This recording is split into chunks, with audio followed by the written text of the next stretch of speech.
درقوا الخمرة من عماهم، قالوا الخير جاهم.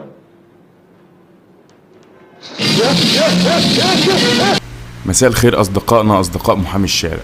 في صحة 5 باب 4 وانسى الحساب. طبعا انت عارف النهاردة هنتكلم عن ايه؟ عن الخمور.